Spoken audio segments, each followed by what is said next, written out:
Welcome to Classic 4x4, the podcast for and by classic four-wheel drive enthusiasts.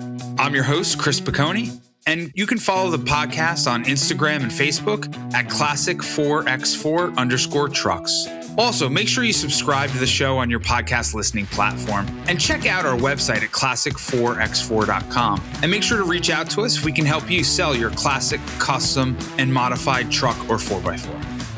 Well, hello, Classic 4x4 podcast listeners. I'm your host, Chris Piccone, and today we're joined by somebody who is an expert in the LS swap space, Joe Balesterri, who is the co-founder, co-owner of PSI Conversion. And for those of you that aren't familiar with PSI Conversion, their harnesses are literally the gold standard in the LS swap industry. So, Joe, thanks for joining us today. Oh, yeah, no problem, Chris. I'm excited to be here. Yeah, we have a cool story on how we've crossed paths in our life, which is kind of unique. But before we go down that rabbit hole, we're going to talk about some neat stuff today. Not only the differences in the different LSs, the transmissions that they and transfer cases that they marry to, how you guys ended up starting PSI Conversion and becoming the gold standard of wire harnesses and now offering a full suite of products for LSI swaps. But before we do that, for all of our listeners out there, if you don't follow PSI Conversion on all the social channels, make sure you follow them on all the social channels at Wired by PSI. Also, even if you did used to follow PSI Conversion on Instagram, make sure you follow them again at Wired PSI. Sadly, their account got hacked, so that old account doesn't exist anymore. So they're building up their following on their new account, which is again at Wired by PSI. Check them out online at psiconversion.com. And also they have a really cool, informative, and technical YouTube series at PSI Conversion. But Joe, I think it'd be fun to talk about before we start talking about LSs and getting really deep into all that fun stuff. We have a pretty unique story on how we know each other because most of my podcast guests I know very casually. They were referred to me by another enthusiast or a listener that said, "Hey, I would love to hear this person talk on the podcast." But most of them I don't know as deeply as I know, believe it or not, you and your family. So we got to give credit where credit's due for this episode. The person that made this episode happen is actually your sister, who could care less about cars or LS swaps. Yeah, no, you're right about that. So thank you, Erica, for making this episode happen today and kind of give our listeners a little backstory. So my wife and I happen to be also good friends with your sister and brother-in-law. They live about a block away from us. And when we moved down to our little beach town in Belmar, New Jersey, several years ago after moving out of the city, especially during COVID, we ended up becoming friends with your sister and brother-in-law. And so not only do I know your family, but I even know like your parents. Your parents also happen to be neighbors of mine too. So there are very few podcast guests that I know to that level. So that's a kind of a unique story. Yeah, it's unique. And Erica had done purchasing for us for years. And, so she knows a little bit about LS stuff and, all the things we sell, harnesses, gas pedals, ECMs. So. That's pretty cool, man. So let's hop into it. Like, where did this passion for not only GMs, but LS swaps, I don't mean to spoil it, but I know kind of PSI Conversion, the infancy of PSI Conversion started in your dorm room at the College of New Jersey. Yeah. Like you and your roommate were like kind of car guys and you were doing like some projects and being engineering students, you had a problem that you needed to solve. And that solution ended up becoming the business, which is PSI Conversion today. So like, where did that start from, man? Yeah. So it's me, Joe, and my partner, John. We went to college together and, he's bigger gearhead than me, always into drag race stuff. And I was more into classic stuff originally, but we're both engineers and looking to solve problems and totally in love with cars, mostly GM, but, all kinds of stuff. So we had done at first was an LT1 Gen 2, like an Impala SS motor in a swap. And when you take the factory wiring, it becomes a mess because that car is in a junkyard for a reason.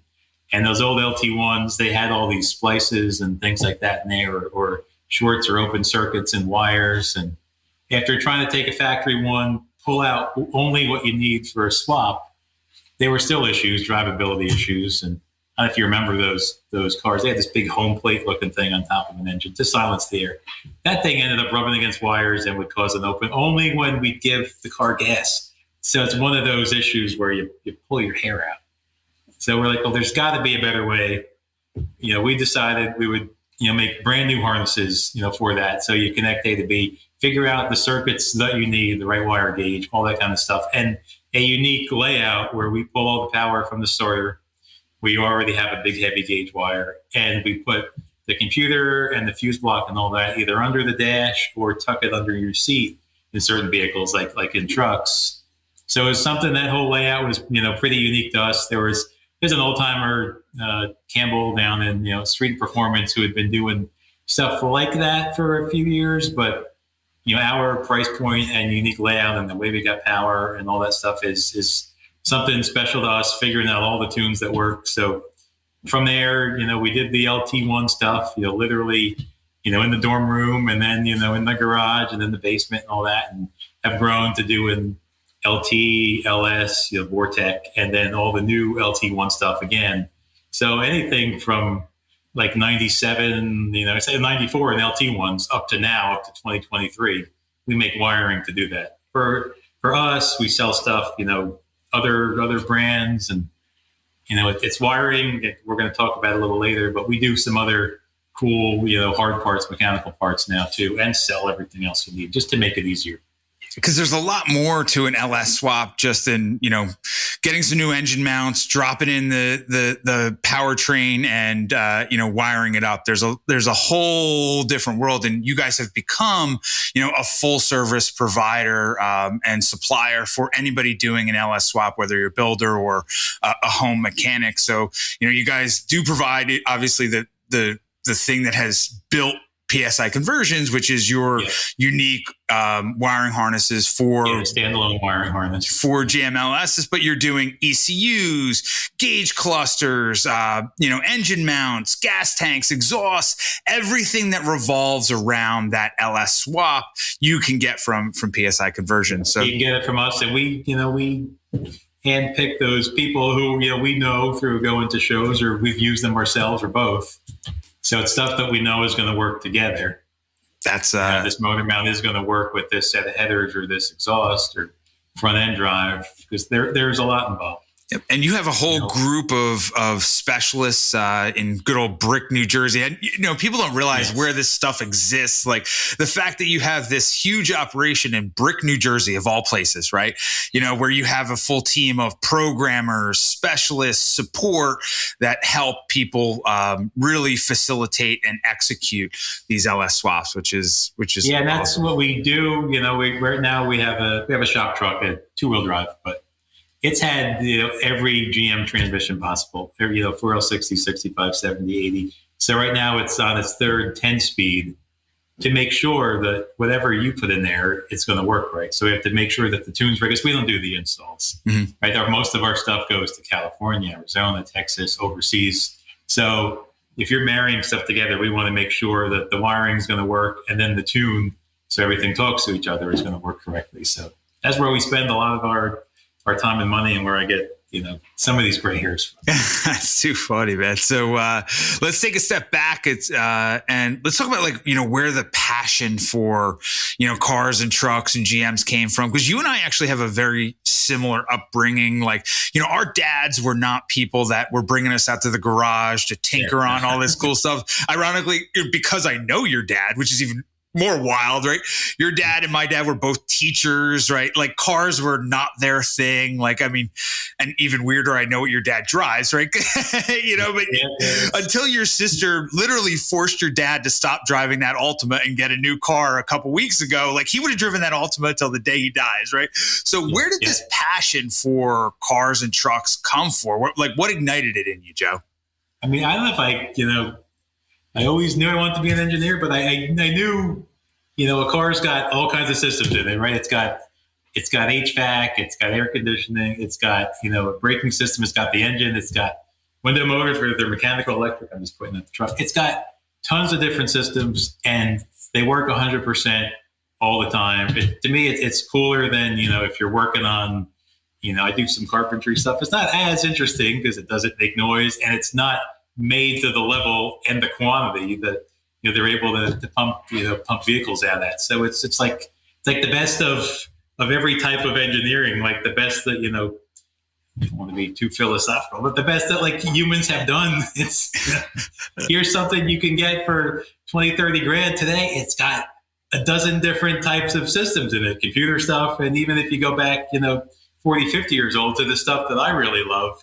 Well, I could take a car from the woods, file the points, throw some gas in there, and it's going to start and run and do everything still pretty damn well. So it's like I admire all that, the work that was done in the past to get us to where you could pump out, hundreds of thousands or millions of vehicles a day at a super low price point, and it's reliable. Plus, you get from point A to point B faster than you could walking with your feet, and that's thrilling to me. You can down the beach like you do down at Island Beach State Park. You can go four-wheeling. You can go the drag strip. It's all this car-related stuff that makes noise that I'm into and still into and always going to be into. And I'm sure our wives don't like the fact that we've got so many vehicles around, or my parents didn't when they parking them on the street in Belmar. But it's like you're never going to stop. Of course. I mean, it's like a sickness, it's an addiction. And it's never going anywhere. No matter what anybody says to us, it's never going anywhere, which brings me to my next point. And there's a question that I ask everybody that comes on the podcast, which is, what was your first car or truck? When you got your driver's license at 17 years old, because sadly in New Jersey, we have to wait till we're 17 to get our driver's licenses. What was that car that you drove to high school? So I had before I had my license, I bought a car. It was a 94 Formula Firebird with an LT1 5.7. It was a pretty stout car at the time, only 2 years old. I got a really good deal. It was woman owned. I found a pack of the Parliaments even in there, the long, thin Parliament. I think I figured out who owned this thing. And I was like in love with it. I thought it was going to be, some badass hot rodder. A few months later, my friend totaled it on me. So I had to go find something else. And what I found was a 67 Buick for $500, which I still have today, a Grand Sport, which I found locally, big block Buick motor, pretty cool stuff, power windows. It was like a grandpa car, but big block, posi rear and all that stuff. And that's what really made me kind of learn car stuff, because my dad wasn't going to, no offense to him, but wasn't going to teach me how to do it. And most people, right, they just turn the key and go. Mm-hmm. So I had to learn how to tune the quadrajet, had to go find the tach dwell meter and learn how to use it to set, the timing and the dwell and all that stuff. And that's really what started me with being, super interested in these cars. And I still have that car today. So I don't think I'd ever get rid of it. Hey, never say never. I recently got rid of the first classic truck that I ever owned that I said I would never get rid of. But hey, the good news is it's still running around our little beach town that we live in. A friend of mine bought it. So that's always fun. I get to see somebody else enjoy it. Yeah, they made a lot of them. Yep, but it's cool that you were driving a '67 around in high school in the '90s, which is there wasn't wasn't a lot of kids in Jersey City driving 1967s around those days. Yeah, there weren't too many. No one with big muscle cars like that. That's cool. So let's definitely talk about LSs, right? So LSs are one of those things. I recently actually was about to embark on a project where I was going to do an LS swap in a Scout. Ended up actually getting preoccupied with another project, which was a Land Cruiser project, and ended up getting rid of that Scout project. But no, I was excited to build that Scout project. I got, I'm like a big little kid. Like I have the attention span of like a 12-year-old. So it's like, I'm going to do this project. And then next thing you know, I find another project and I'm like, well, I'm going to dedicate myself to that project and forget about this project. But as I was embarking with the person that was going to build this Scout out for me, and we were talking about LSs and transmissions, I got completely lost on, there's the LSs, the LQs, the LTs, the LMs, there's Vortex. Like I had no idea. And I understand that, obviously there's a difference in generations, the bores, the displacement, but help us set the record straight for all of our listeners out there and educate us. Like, what is the difference between like an LS 1 to 9, an LQ, an LT, an LM? Some of those are considered Vortex. Some of those aren't considered Vortex. So what is the easiest way for us to comprehend that? Yeah. So the easiest way is to think of it as generations. And there's the old small block from, like 55, up to the 90s. And then there's Gen 2, which was those Pal SSs. You don't see them around much, Freeze 94 to 96. The LS and Vortec, they're the same thing. It's different intake if it came in a truck versus in the car. But there's for what we're talking about, it's Gen 3, then Gen 4, and then Gen 5. And Gen 3 came out in the 97 Corvette. So kind of every time the car or truck from GM changed body style, you kind of think of it as the generation changing. So 97, 98 into 99 was still LS1. But when that truck changed in 99, like the Silverado changed in 99, that's when that got the Vortec, which is the same as an LS motor. Same harness, same computer.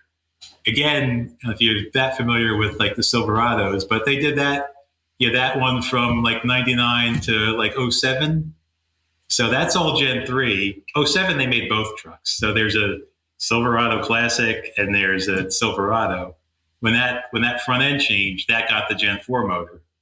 So the easy way is if you know what it came out of, if you saw that truck that it came out of, that's going to guide you into, okay, it's this style, like that cat eye style of like the GMC. If it's that style, it's a Gen 3.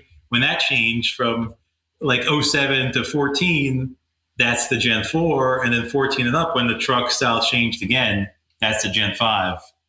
So otherwise, it's you can call it LS, you can call it Vortec, but the LS motors were 5.7s, which is an LS1 or LS6. There's an LS2, which was a 6.0, and then there's the LS3, which is a 6.2. But there's not much difference between the LS3 and like an L92 or something from an Escalade. There's power wise, they're similar. There's a cam, for more low end, but most of what we do, most of what people get is going to be a Vortec engine, but everyone calls and says it's an LS1 or LS3. Cool. So it comes down to dollar wise. Then do you want to buy a 4.8 or do you want to buy a 6.2? And the bigger the motor, the more popular vehicle it came in, the more expensive it's going to be. So a lot of people are talking about LQ3s and LQ9s, but like an LQ3 and an LQ9 is still an LS. Like what? What is that? Like, how do I how do I get any further down the rabbit that hole? makes it kind of so like LQ4, which was the motor in they're both 6-liter, LQ4, LQ9. The LQ9 was like the Escalade motor, little higher horsepower, and then the LQ4 was a little less. There, I think it'd be 325 versus 340 horsepower. But in a swap, if you're keeping it all stock, it might make a difference. I mean, to be honest, you put a 5.3, say it's an L33, but you don't have to just look up L33. You can, it might help. They all feel, like they're making way more power than, that old 350 that you're pulling out. You got to say your 88 truck or your 78 truck, because they're making it, they're making that power from, down low. They're not super torque monsters, but they're making consistent power all the way along. And I mean, the big advantage is they're making that same power, whether it's, like we get, 20, 30 degrees outside or it's 100 degrees outside. It's not something where you got to tune it, where we have seasons and altitude changes around here. You got to tune it in the summer, then you got to tune it in the winter. But figuring out what you have, I'd say stick with, which engine it came out with, the vehicle it came out of. Gotcha. I mean, we've got some cool stuff on our site to figure out. There's some guides where, if I've got an 06, Silverado, well, I know it's this Gen 3. Whereas if I have an 04 GTO, it's also Gen 3. But there's some cool tables that help you figure that stuff out. Or you give us a call. Most people end up calling just for reassurance that it's, that's exactly what they have. You kind of can't go wrong, anyway. Any truck motor from 99 to now, there's there's no wrong choice. I mean, it's just how much do you want to spend, how much power do you want to make, and what are you doing with it? Gotcha. So the last random monikers, I guess we have, which we could hope to help our listeners better understand. We've broken down the LSs by generation, and that the Vortec is just the truck version, but it's still an LS, and the LQs and what they came in. But like you hear LT and LM every once in a while. What are those monikers for the LS engines? So the new LT stuff, the LT was around in the 70s, and then that like 92 to 96, and now again from 14 and up. So the LT was just used in the cars. It's all direct injection, so kind of like a diesel, high pressure fuel rails going right into the head. The LT1 and then the LT2 was in Camaro, Corvette, but those same motors were in the Silverado, or in the Escalade, or in the Yukon as a 6.2, so as like an L82 or L86. So, if you swap intakes, it's basically the same thing. I think they're even the same part numbers, cylinder head part numbers. Gotcha. So it's still an LS. It just has they're still an LS, different intake and injection system. Yeah, the intakes, what they do, to make more torque, they've got an intake with more volume, so it's more suited to the torque you need in the truck. And the trucks all have, they're heavy. Your trucks get bigger and bigger, but what you can do with the tune is, take an engine from a vehicle that was 6,000 pounds, and now it's in your 72 C10, and that thing is, 3,500, 4,000 pounds. So just with the little timing changes, you end up making something that's way more responsive. But my wife used to drive my 68, 6.0 LQ4 swap around, and she was just burning the tires unintentionally at every stop. So it's easy to make that power. Obviously, you go 6.0 or 6.2, and there's other mechanical reasons to do that. You can get better cylinder heads versus a smaller bore. But for the most part, we tell people, you don't need to take the motor apart. If the least expensive, best way to go is take that whole thing stock, especially since we're talking trucks. And that's the cool thing about the Chevy trucks. You can take that whole engine accessory drive from your, from your 06 truck. You can put that in your 68 truck. You get hoses from that 06 truck. It's all going to line up with where all the mounts are, with where the radiator was from your 68 truck. You can use your power steering pump from the old vehicle. A lot of the geometry is in the same spots that it was back then. Cool. So now we understand LSs, that at the end of the day, it's essentially all the same small block, but which generation is it? What was the bore? What was the displacement? And, what was the intake and what was the injection is the variable, and creates all these different monikers. But at the end of the day, it's the same, small block with a whole bunch of different variations. Yes. Yeah. As you get newer, the computer is more expensive, or the engine itself is going to be more expensive. So, but they're going to, you're not going to have to scrub all the grease off of them and all that, or you get a brand new crate motor. But the newer stuff has advantages. If you're going to say you want cruise control, well, something newer where it's an electronic throttle body and pedal is easier to add cruise control to, and the firewall's going to be cleaner. But if you want to do turbos or something crazy, well, the older generation with the mechanical throttle body is going to be a little easier to tune. So it depends on what you're doing, but you can't go wrong. I mean, we've got all kinds of stuff. Our sales guys and tech guys have the same with me. Gen 3 swaps, Gen 4 swaps, Gen 5 swaps. So it's all a big improvement. You're going to appreciate getting out of the car and not smelling like gas too, which is kind of a big one. So for us, us 4x4 collectors and enthusiasts, out of all these different monikers and these different variations of the LS, off the top of your head in your experience, if you said, hey, you're swapping a 350 out of a four-wheel drive square body, a K10, K20, K5, whatever it is, or, swapping a 350 or swapping an LS into a Scout, a mid 70s Scout. What is the LS that you see fitting the best? The bang for the buck is a 6.0, 6-liter out of a van. Mm-hmm. So the full-size vans still, if you're doing the junkyard motor or, a Carport motor, a LKQ, it's less expensive than something out of a Silverado, or obviously out of a Corvette or a Suburban or something like that. So that's where you kind of get that, that LQ4, LQ9 moniker. All the 6.0s are kind of most desirable because it's, it's not the 6.2, the new gen, but it's still big bore. You can swap heads if you want. It makes good power just stock and tons of torque. That combo with the 4L80, which, and if you've looked on Marketplace, but four-wheel drive 4L80s are dirt cheap because most people are doing the two-wheel drive. So you do 4L80, you do a 4L60. 4L60, 6570 are the same trans, just updated with some different internals, and they're a little beefier. But the 4L80 is like the Turbo 400 that's been around forever. It's got an overdrive, though, and it's like bulletproof. You can get four-wheel drive, and then, whichever side your drop is on, most people end up keeping that old transfer case that they have because you're still got, you've got the stick, coming through the floor anyway, so you can keep that transfer case.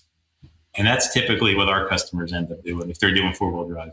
Gotcha. So 6.0 4L80 is like the set it and forget it. You're not going to have to, not going to break anything. You're not going to have to worry about it down the road. I mean, ultimate dollar-wise is, the new LT4, LT5 direct injection supercharged with a 10-speed, which we have a 10-speed. We've tried 3 different 10-speed automatics in our shop truck just to make sure, that right combo of parts is going to work for you. But so you need 10. Yeah. You actually brought me to my next point, which is transmissions, right? Again, now we need to debunk and decode transmissions. So we did that for the motors themselves, and everybody talks about 4L60s, 4L80s, 5L40s, like 6L80s, 6L90s. Like, let's break it down, right? So what is the number and L, right? So if it's a 4L, 5L, 6L, what is that? Yeah, so the number is how many gears you have. So 4L60, 4L80 is 4 speeds. 6L80, 90 is 6 speeds. Then there's an 8L 90, which is 8 speeds, and a 10L90, which is 10 speed. The L is longitudinal, so that's all the transmission that goes front to back. Mm-hmm. So like a front wheel drive, I don't know, Buick LeSabre had a 4T, a transverse. So everything you're looking for is an L. 4L60, which is class 4L60, 65, and 70. They're all, from the outside, basically the same transmission. They're like, if you think of a Turbo 350 trans. So they were in an all-wheel drive Escalade, but they didn't last that long. They were in a 4L70, was in a Trailblazer SS, all-wheel drive. And again, they didn't last that long. Not that they're going to break. I mean, we have people that run 4L60s all the time, but they're more prone to, if you're making big power or drag strip all-wheel drive launchers or something, that they could have an issue. For most people like you and me, it's fine. It's going to fit, in a car, in a 65 Buick, it's going to fit without cutting the floor. Cool. Up from there, so that's 4L60. We also see a 65 and 70. Totally different trans is 4L80 or 85. And actually, it's kind of a good point. If we go back a step, so there's a thing that's a 4L60 without an E at the end.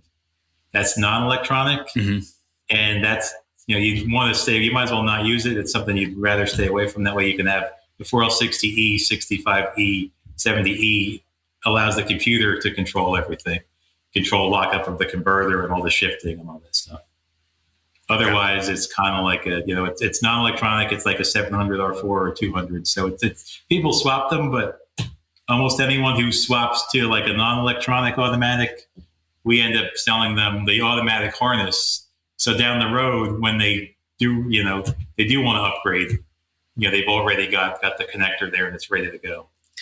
Cool. So the numbers are the number of speeds, the 4, 5, 6, 7, 8.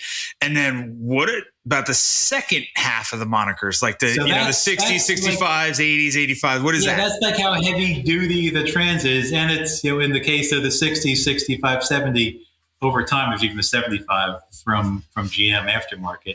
They've gotten more heavy duty and then updated electronics. So there's, the next class there would be like the 4L80 and 85. And they were in heavy duty trucks. And they're like I said, you think of them as like the Turbo 400 with an overdrive. So they're bulletproof. You can have them built to whatever, 1,000, 1,500 horsepower. But stock a 4L80E, electronic controlled from 92 now. They've been around a long time. Any of those work with an LS motor. So from there, you go up to the 6L80E or 6L90. And it's slightly newer and heavier duty between the 80 and 90, but there's no wrong wrong, 6L80 to get. So that means 6-speed longitudinal, and then the 80 or 90 is, how stout the thing is, and then the E is electronic.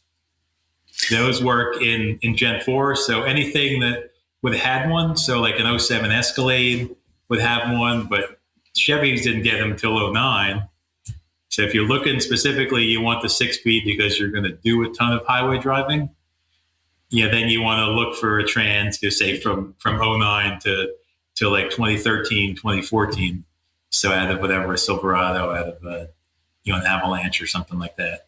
So for the new stuff, then if we could jump there, I don't know if I'm getting too far. Of course, no, yeah, I want to hear about it. So those work, 4L60, 4L80, 6L80. That works with the Gen 4. The 4-speeds work with Gen 3 only. Then there's Gen 5 engines, and they had a 6-speed, an 8-speed, like an 8L90, or a 10-speed. And like the current latest thing is the 10-speed, super fast shifting. You can tap shift up and down. You can also do that with a 6-speed or an 8-speed, but they're available the same way. There's 80, like 8L80 and 90. It's heavier duty. All of them, you can get 2-wheel drive, or you can get them out of something 4-wheel drive. They work the same way. You need an adapter, aftermarket adapter, and then you'd run your transfer case with the drop to passenger side or driver's side. So all of whether it's a 4L, a 6L, or no matter how many speeds, all of those can be mated up to a transfer case. Yes, if you get the 4-wheel drive version. Okay. Some stuff is factory bolt up. Some stuff, there's advanced adapters, or like Novak or someone makes adapters to do that. Interesting. Same with manual trans, if that's the route you want to go. Gotcha. So we're doing six with an adapter in the transfer case. In our hypothetical build that we're talking about here, where we're dropping it in swapping out that 350 or that the 304 in the Scout, right? We dropped in. I forgot what was the LS engine you recommended for the classic swap. Like any 6.0. So say it's an LQ4 from a like a Denali XL or something. Mm-hmm. Right, they're going to have high miles, but they're not going. It's going to be like highway miles. It's going to be beaten up, on the highway. Not, no soccer mom was drag racing the thing, but they're quick. So we have the optimal engine to swap is the LQ4. What trans are we going to marry that LQ4 to, knowing that we are going to throw a transfer case on there? I mean, I would do the 4L80, a 4-wheel drive 4L80. Gotcha. The 4L80E? 4L80E, yes. Okay, gotcha. So our fictitious powertrain that is like the perfect powertrain for a classic 4x4 swap is the LQ4 into the 4L80E, right? Yes. And what, obviously this isn't really the GM world, but, you had Dana, Spicer, you had New Process, what transfer case are we going to mate up to this 4L80? It depends on what it's in, and I'm not super strong on transfer case stuff, but so there's it was a 208 or something, an MP. The MP 208, yep. Square bodies. I mean, that's one of our sales guys has been running those for years, and he does a lot of down south. We go through the Pine Barrens type stuff. He does a lot of that 4-wheeling with his 208. He's never had an issue. I don't know that that's the most stout, but there's the 240 or 241 or 243. I guess 240.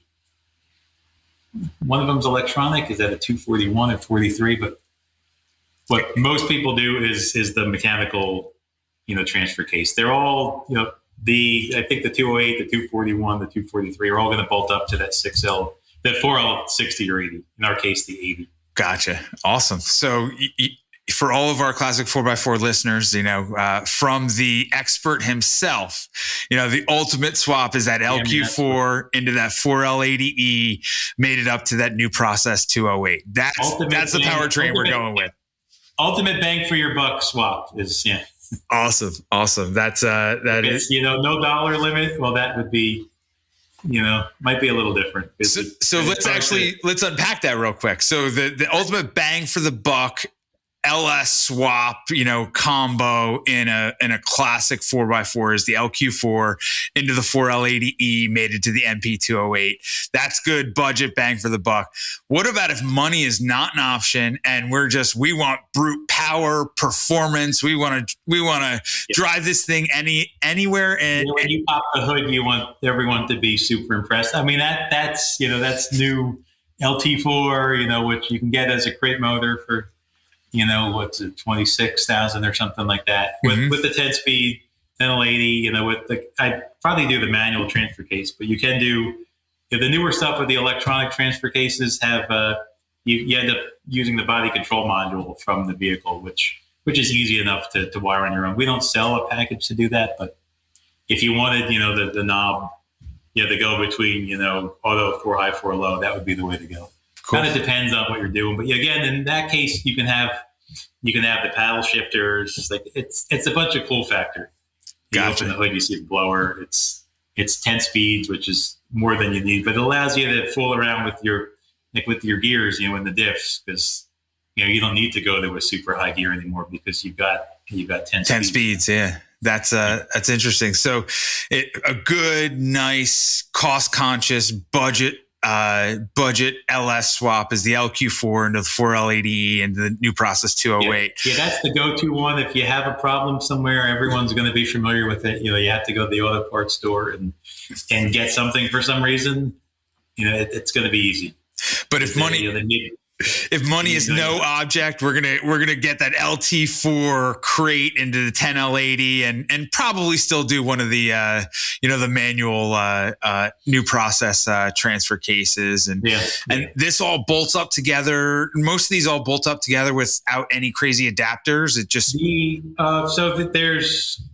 should have done a little more homework on the 10-speed stuff, but no worries. I would think advanced adapters. I mean, we do a bunch of stuff with them. I think they make an adapter to go, from the 8-speed or the 10-speed, tail housing to the transfer case. Cool.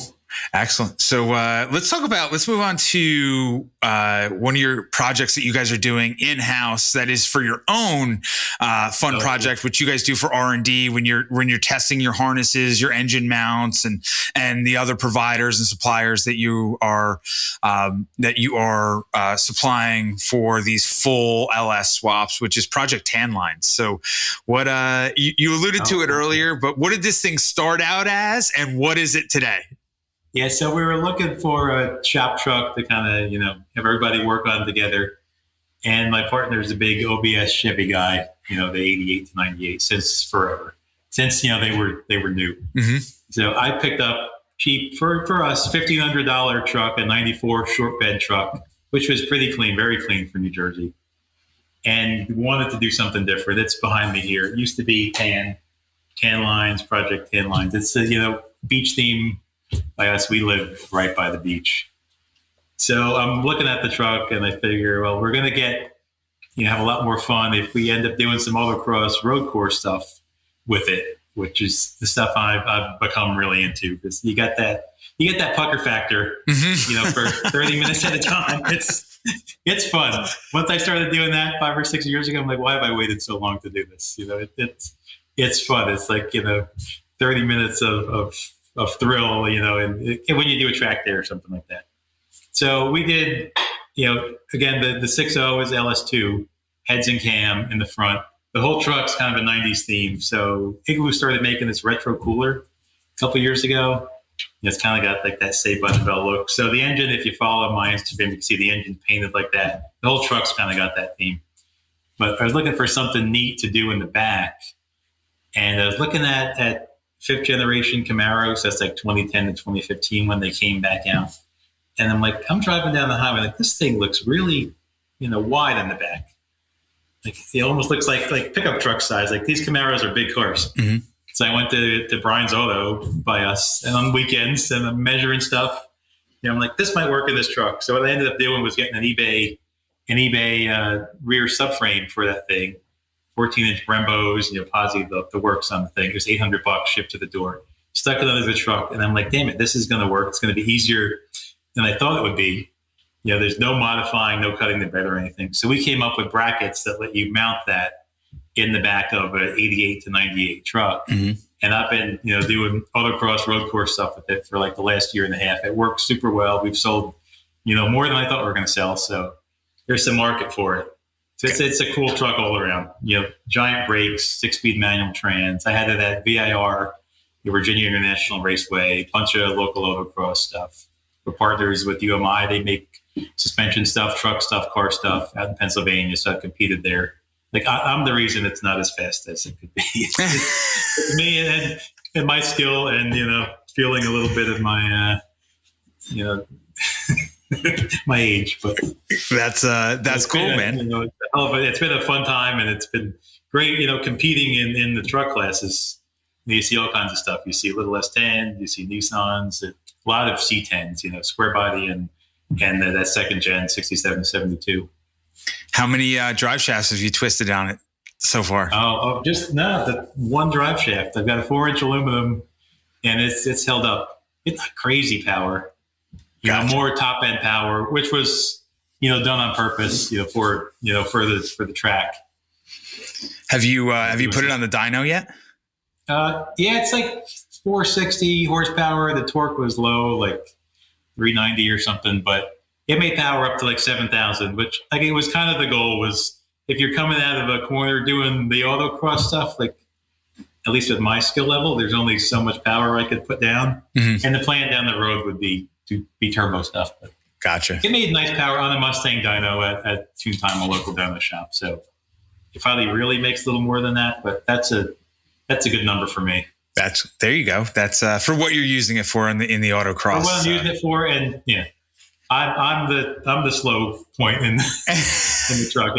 Right now, it doesn't need more power. It needs me to learn how to modulate it.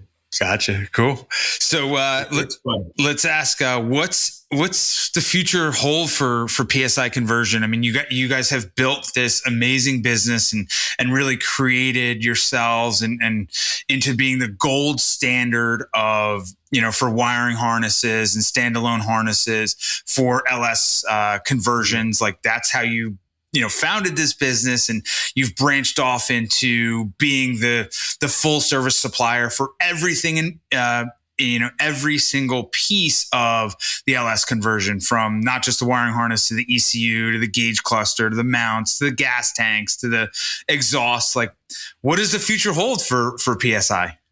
Yeah, I mean, that's a good point. First is that we do, we partner with people that make all those other things to make a swap easier because we use them ourselves. It's mm-hmm. Dakota Digital or Tank Sync or 30 Dingo, those motor mounts, people that have, they're car guys like us.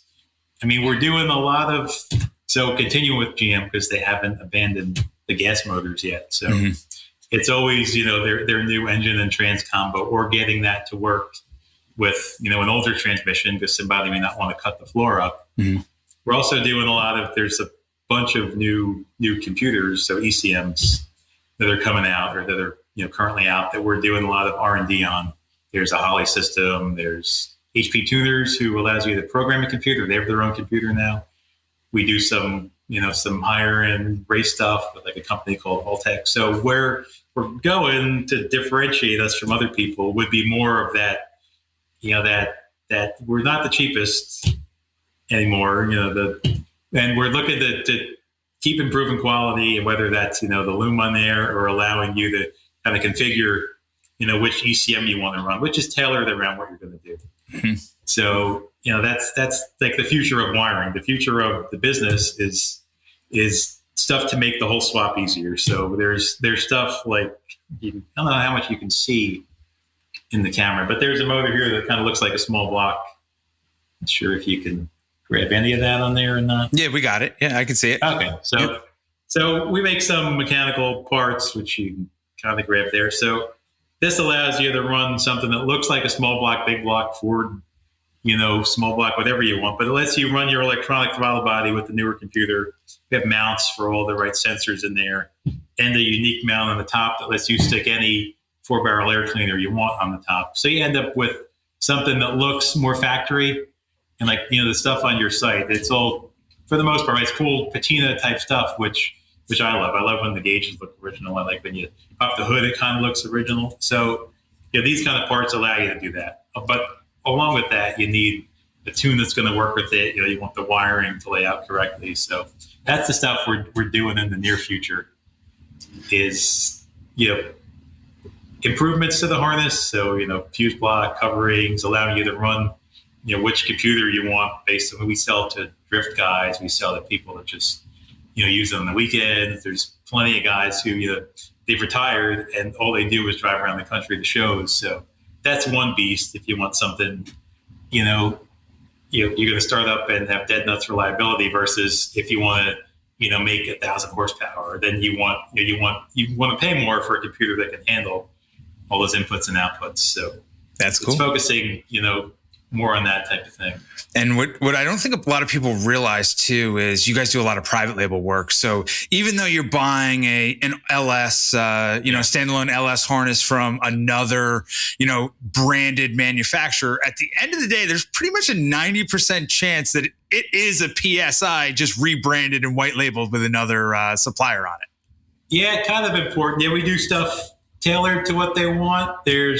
I hate to address, but there's been Chinese knockoffs the last 2-3 years, which are not from us. We've never made anything in China. I didn't start this business to make the cheapest thing around.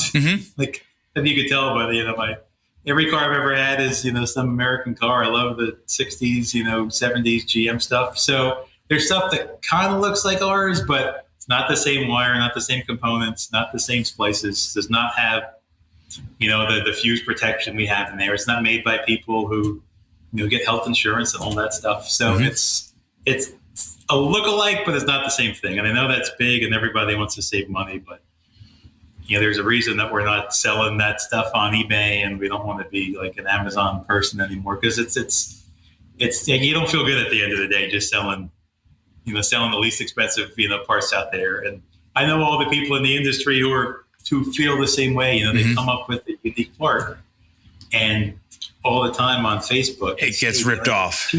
Yeah. And I'm like, man, I know Brent, the Dirty Dingo guy, did a lot of C10 mounts. It's $60 for his mount. You want to get them for $50 on Amazon. Like, he came up with the design. He orients the grain of the metal the right way because he's got bends in there, so they're not going to crack, and he uses the stuff. So there's things, that you can't see.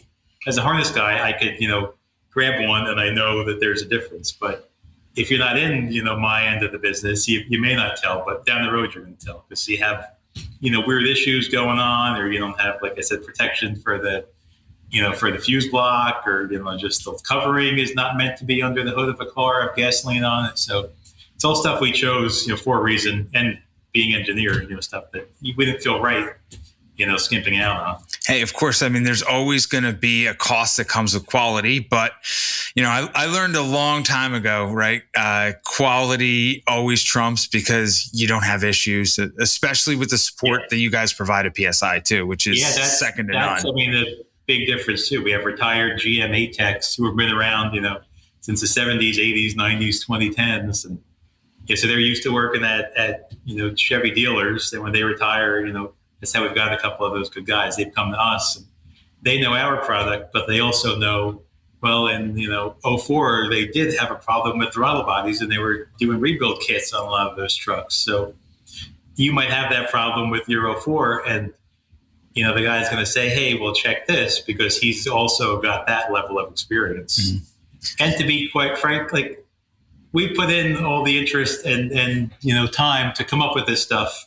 So the guy who's knocking us off didn't do that. He doesn't know why wires are where they are, why things are at certain lengths. So if you want new parts to come out to make your swaps easier, you got to support the people who created it. Of course, hands down, no question. What's mind blowing to me is that all this happens in a shop in Brick, New Jersey. All the R&D, the manufacturing, the programming, all this stuff happens because like you said earlier, us that are up here in the Northeast, a lot of people, there's more presence for aftermarket suppliers and R&D here in the States on the West Coast, the Southwest, the Southeast. We don't have a lot of it here in the Northeast. And the fact that all this happens in a facility, in a shop in Brick, New Jersey is absolutely mind blowing to me. Yeah. What's crazy too, you're in Belmar. I was in Belmar. There is the other big wiring company, and we're very tight with them, American Auto Wire, in the other Belmar, New Jersey. It's funny. I just talked about that on a podcast recently with somebody I was talking to about Land Cruisers, Austin Peterson from Black Dog Trader, who happened to bring up that he uses PSI harnesses when he does his LS swaps in his FJ Land Cruisers, the 40, the 60, the 80 Land Cruisers, and he happened to bring that up, about how American Auto Wire and PSI, are both based in New Jersey, but both based in towns that are either in or near and sound like Belmar, but they're two different towns. It's funny because our Belmar is a beach town in central New Jersey, but the other Belmar, which is spelled completely differently, which is Bellmawr, is in South Jersey, which is actually a suburb of Philadelphia.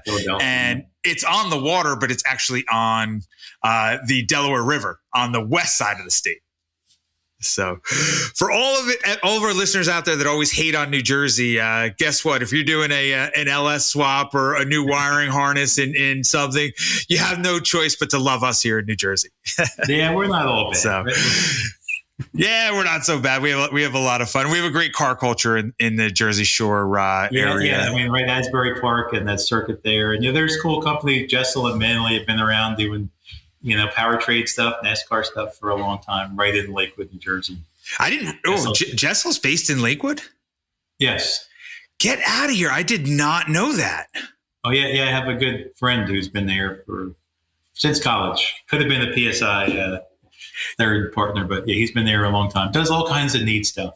Wow! So even more love for New Jersey, right? Yes. So too funny. But hey, Joe, man, I can't thank you enough for the time that you spent here and all the knowledge that you bestowed on us and all the Classic 4x4 podcast listeners. Again, for all of our listeners out there, help Joe build up his social media following after the old Instagram account got hacked and is no longer out there. So make sure you follow at Wired by PSI. Hey, if you're doing an LS swap from start to finish, PSI Conversion can handle every aspect of that, every accessory and everything that's needed to do that LS swap. And, don't hesitate to pick up the phone and call these guys because they have the expertise and will help guide you through everything you need and get it delivered to your front door. And hey, if you need to need some technical advice or just interested in identifying what GM component you have in a vehicle or found in a junkyard, they have some great stuff on their YouTube channel, which is also PSI Conversion. So, Joe, thank you very much, and I look forward to crossing paths with you soon, man. Yeah, cool. Yeah, don't hesitate to call if anyone's got questions. I mean, that's why we have all the sales guys here. Awesome. Thanks a lot, Joe. All right, cool. Thanks, Chris. It's always a pleasure to talk to somebody that is an expert in the space, especially the LS swap space. So it was nice to talk to Joe Balesterri, and it was a pleasure to speak with him. But it's also a pleasure to know him and his family personally, which is also a very rare opportunity for a lot of our guests. But we're going to switch gears for our next episode, and we're going to have Adam Rowe from Zero Labs. So on this episode, we talked about rowdy LS swaps, and stay tuned for the next episode where we're going to talk about EV conversions.